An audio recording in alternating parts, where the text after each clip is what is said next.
Hello everyone, आज हम लेकर आए हैं जीके की एक सीरीज़। इसमें हम आज से सामान्य ज्ञान के कुछ बहुत ही महत्वपूर्ण प्रश्नों को शुरू करने वाले हैं।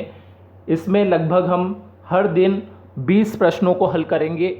ऐसे प्रश्न जो कोई भी कंपटीशन एग्ज़ाम में या तो बार बार पूछे जाते हैं या जिन्हें पूछे जाने की संभावना सबसे अधिक है, ऐसे प्रश्नों को हम यहाँ पे शामिल करे हैं। तो इन प्रश्नों की तैयारी करके आप सामान्य ज्ञान के पोर्शन को बहुत ही आसानी से हल कर पाएंगे। तो इसमें हम जनरल नॉलेज यानी जीके के बहुत से प्रश्न देखेंगे। तो आज हम यहाँ से इसकी सीरीज शुरू करने वाले हैं और साथ ही में रीजनिंग की हमने श्रृंखला पहले ही शुरू कर रखी है, जिसमें लगभग हमने 60 वीडियो डाल भी चुके हैं। तो अगर रीजनिंग की तैयारी भी आप करना चाहते हैं तो डिस्क्रिप्शन में उसकी लिंक मिल जाएगी आपको, वहाँ से आप रीजनिंग के भी सारे वीडियो आप देख सकते हैं। तो यहाँ अब हम जीके की सीरीज शुरू कर रहे हैं। तो वीडियो स्टार्ट करने से पहले यदि आपने अभी तक हमारे चैनल को सब्सक्राइब नहीं किया है तो सब्सक्राइब कर लें और बेल आइकन को प्रेस कर दें, ताकि आने वाले हर वीडियो का नोटिफिकेशन आपको प्राप्त हो सके। और अगर आप रीजनिंग के वीडियो देखने चाहते हैं तो डिस्क्रिप्शन में रीजनिंग की जो प्लेलिस्ट है उसकी लिंक दी गई है, आप वहां से वो सारे वीडियो को देख सकते हैं। बहुत ही आसान ट्रिक के साथ रीजनिंग के क्वेश्चनों को समझाया गया है वहां पे। तो शुरू करते हैं हम अब आज जीके की सीरीज। तो इसमें सबसे पहले हम भारत के भूगोल से शुरुआत करने वाले हैं आज। तो इसमें हमने ऐसे प्रश्न लिए हैं जो सबसे ज़्यादा महत्वपूर्ण हैं, इसलिए आप इनकी तैयारी अच्छे से यहाँ से करते जाइए। तो हमारे पास पहला प्रश्न यहाँ पे अब है, भारतीय मानक समय IST निम्नलिखित स्थानों में से किसके समीप से लिया जाता है। तो किसके समीप से लिया जाता है, यहाँ पे 4 ऑप्शन दिए हैं, इलाहाबाद, नैनी, लखनऊ, मेरठ या दिल्ली। तो इसका सही आंसर जो है वो है आपका ए वाला ऑप्शन, यानी इलाहाबाद, नैनी। तो ये इसका सही आंसर है।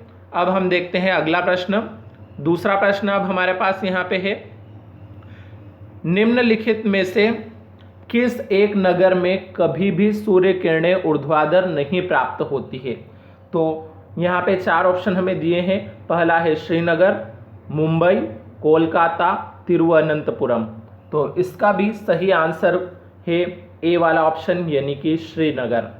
तो यहाँ पे इसका आंसर क्या हो जाएगा, श्रीनगर हो जाएगा आपका। अब अगला प्रश्न देखते हैं। अगला प्रश्न अब हमारे पास दिया है यहाँ पे, 82.5 डिग्री पूर्वी देशांतर भारत के लिए इसलिए महत्वपूर्ण है क्योंकि। तो हमें क्या बताना है यहाँ पे कि 82.5 डिग्री पूर्वी देशांतर भारत के लिए क्यों महत्वपूर्ण है, उसका कारण बताना है हमें यहाँ। तो 4 कारण यहाँ पे दिए हैं, उनमें से कौन सा कारण सही है वो हम यहाँ पे बताएंगे। तो इसमें पहला ऑप्शन तो है, यह भारतीय मानक समय का निर्धारण करता है। दूसरा है, यह भारत के उष्णकटिबंधीय जलवायु पर प्रभाव डालता है। तीसरा है, यह भारत को पूर्वी और पश्चिमी क्षेत्रों में विभाजित करता है। और चौथा है, यह पूर्वी भारत में स्थानीय समय निर्धारित करने में सहायक होता है। तो यहाँ पे इसका जो आंसर है वो हो जाएगा ए वाला ऑप्शन, यानी कि यह भारतीय मानक समय का निर्धारण करता है। तो इस प्रकार से इस प्रश्न को भी हमने यहाँ पे सॉल्व कर लिया है। अब हम देखते हैं अगला प्रश्न। अगला प्रश्न हमारे पास अब है, भारत के किस राज्य का समुद्री तट सबसे अधिक लंबा है। तो हमें क्या बताना है यहाँ पे कि भारत के किस राज्य का समुद्री तट सबसे अधिक लंबा है। तो इसमें 4 ऑप्शन दिए हैं, आंध्र प्रदेश, महाराष्ट्र, गुजरात या तमिलनाडु। तो इसका जो सही आंसर है वो आपका सी वाला हो जाएगा, यानी कि गुजरात। तो यहाँ पे इसका सही आंसर क्या है, सी, गुजरात। अब हम अगला प्रश्न देख लेते हैं यहाँ पे। अगला प्रश्न हमारे पास है 5वां, भारत का दक्षिणतम बिंदु कहाँ है। तो हमें क्या बताना है, भारत का दक्षिणतम बिंदु कहाँ है। 4 ऑप्शन दिए हैं, कन्याकुमारी, बड़ा निकोबार, लक्षद्वीप, चेन्नई। तो इसमें से आपका बी वाला ऑप्शन यहाँ पे सही हो जाएगा, यानी बड़ा निकोबार। तो इसका सही आंसर है बी वाला, बड़ा निकोबार। अब देखते हैं हम अगले प्रश्न को। अगला प्रश्न हमारे पास अब दिया है 6ठा प्रश्न, क्षेत्रफल की दृष्टि से भारत का सबसे बड़ा राज्य है। तो क्षेत्रफल की दृष्टि से भारत का सबसे बड़ा राज्य कौन सा है वो हमें बताना है। यहाँ पे 4 ऑप्शन दिए हैं, बिहार, पंजाब, राजस्थान या उत्तर प्रदेश।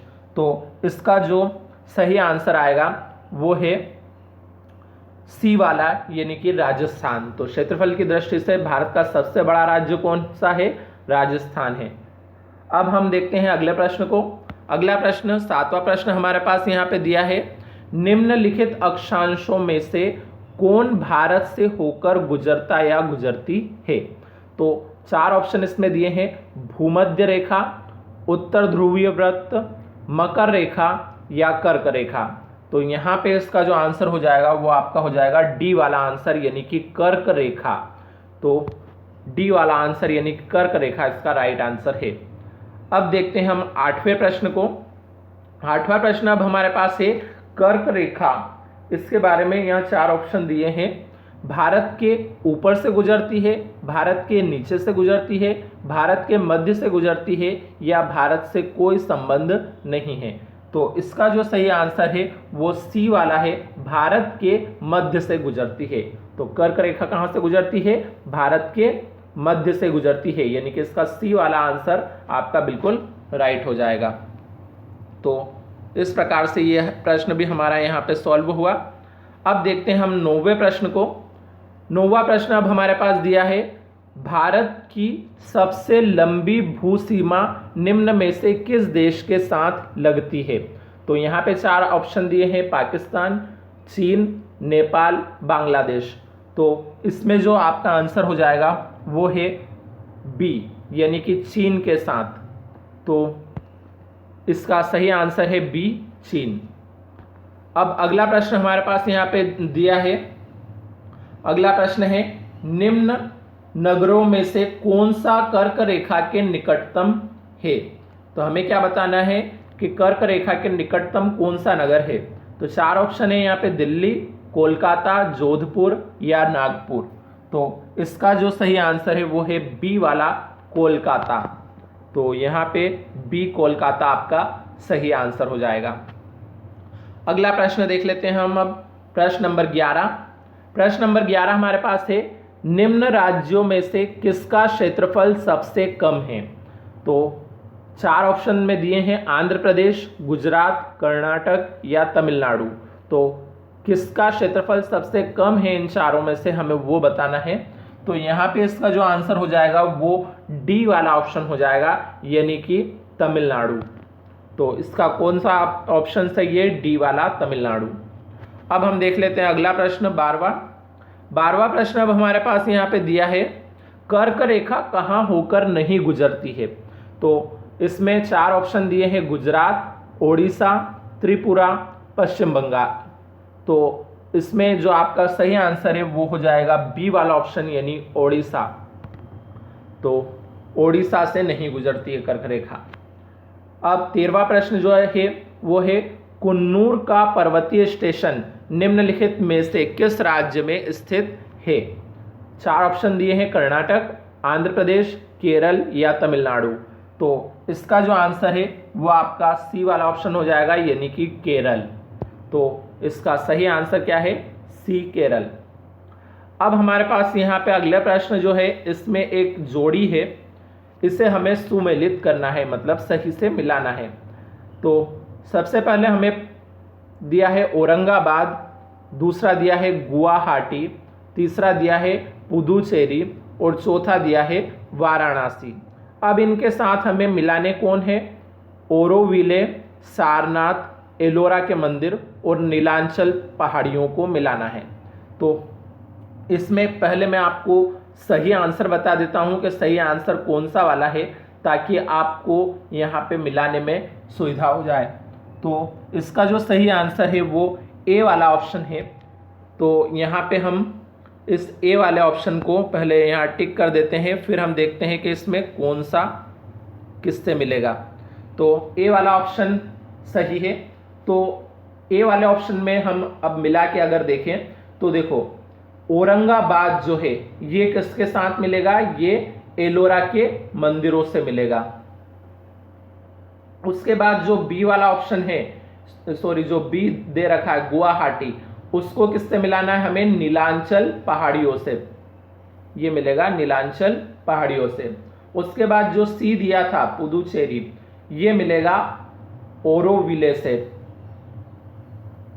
और जो डी दे रखा है वाराणसी, इसे हम मिलाएंगे सारनाथ से। तो इस प्रकार से हमारा ये प्रश्न भी यहाँ पे सॉल्व हुआ। अब हम देखते हैं अगला प्रश्न, यानी कि 15वां प्रश्न।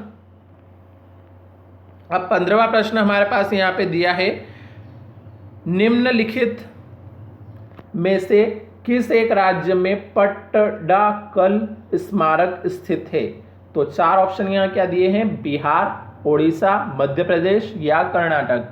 तो इसका जो आंसर है वो आपका डी वाला आंसर हो जाएगा, यानी कर्नाटक। तो डी वाला ऑप्शन यानी कि कर्नाटक यहाँ पे बिल्कुल राइट हो जाएगा। अब अगला प्रश्न है, भारत का क्षेत्रफल की दृष्टि से विश्व में कौन सा स्थान है? तो भारत का क्षेत्रफल की दृष्टि से विश्व में कौन सा स्थान है? आपको इसे पता होगा ही सही, 7वां स्थान है, यानी कि इसका बी वाला आंसर यहाँ पे बिल्कुल सही हो जाएगा। अब अगला प्रश्न जो है 17वां प्रश्न हमारे पास, वो है, निम्नलिखित में से वह राज्य कौन सा है जिसकी अंतरराष्ट्रीय सीमाएं 3 देशों से मिलती है? तो 3 देशों से अंतरराष्ट्रीय सीमा किस राज्य की मिलती है, हमें वो बताना है। तो पहला ऑप्शन दिया अरुणाचल प्रदेश, हिमाचल प्रदेश, छत्तीसगढ़ या झारखंड। तो यहाँ पे आपका जो आंसर है वो ए वाला है, यानी कि अरुणाचल प्रदेश। तो ए वाला ऑप्शन यानी अरुणाचल प्रदेश आपका बिल्कुल यहाँ पे राइट हो जाएगा। अब देखते हैं हम अगला 18वां प्रश्न। तो यहाँ पे अब हमारे पास 18वां प्रश्न जो दिया है वो है, निम्नलिखित में से किस एक स्थान के अक्षांश तथा देशांतर क्रमशः 28.38 n और 77.12 ई है? तो यहाँ 4 ऑप्शन हमें दिए हैं। पहला है ए जयपुर, दूसरा है दिल्ली, तीसरा लखनऊ और चौथा इलाहाबाद। तो यहाँ पे आपका जो सही आंसर है वो बी वाला हो जाएगा, यानी कि दिल्ली। तो इसका बी वाला आंसर यानी दिल्ली बिल्कुल सही है। अब हम देखते हैं 19वें प्रश्न को। 19वां प्रश्न है, निम्नलिखित में से किस भारतीय राज्य की बांग्लादेश के साथ साझी अंतर्राष्ट्रीय सीमा नहीं है? तो इसमें हमें 4 ऑप्शन क्या क्या दिए हैं? मणिपुर, पश्चिम बंग, त्रिपुरा या असम। तो यहाँ पे आपका जो सही आंसर है वो ए वाला हो जाएगा, यानी कि मणिपुर। तो यहाँ पे मणिपुर आपका सही आंसर है। अब हम देख लेते हैं आज का आखिरी प्रश्न, यानी कि 20वां प्रश्न। तो अब हमारे पास जो 20वां प्रश्न दिया है वो है, पूर्व से पश्चिम की तरफ चलने पर निम्नलिखित स्थानों के आने का सही क्रम क्या है? तो हमें पूर्व से पश्चिम की तरफ चलना है, उसके हिसाब से इन नगरों का क्रम क्या रहेगा वो हमें यहाँ पे बताना है। तो हम सबसे पहले इसका आपको आंसर बता देते हैं, फिर हम देखते हैं कि इसमें क्या क्रम है। तो इसका सही आंसर आपका सी वाला रहेगा, सी वाला आंसर सही है, यानी कि ये जो क्रम आपको दे रखा है मुर्शिदाबाद, गोरखपुर, भोपाल और भावनगर, ये सही क्रम ही दिया है यहाँ पे, क्योंकि यहाँ पे सी वाला ऑप्शन में क्या लिखा है 1 2 3 4, यानी कि पहले नंबर पे पहला वाला ही आएगा, दूसरे नंबर पे दूसरा वाला ही आएगा, तीसरे नंबर पे तीसरा वाला ही आएगा और चौथे नंबर पे चौथा वाला ही आएगा। तो ये क्रम आपको ये का यही रखना है, सबसे पहले मुर्शिदाबाद आएगा, फिर गोरखपुर, फिर भोपाल और फिर भावनगर। तो इस प्रकार से ये प्रश्न भी हमारा यहाँ पे सॉल्व हुआ। तो इस प्रकार से आज हमने जीके के यानी जनरल नॉलेज के 20 बहुत ही अति महत्वपूर्ण प्रश्नों को यहाँ पे देखा है। अब हम अगले वीडियो में अगले 20 प्रश्न लाएंगे। इसी के साथ हमारी रीजनिंग की भी श्रृंखला चल रही है, उसकी भी लिंक डिस्क्रिप्शन में आपको दी गई है, वहां से आप रीजनिंग की भी तैयारी कर सकते हैं ताकि आप किसी भी कंपटीशन एग्जाम को आसानी से क्रैक कर सकें। तो मिलते हैं अगले वीडियो में कुछ नए प्रश्नों के साथ, तब तक के लिए धन्यवाद।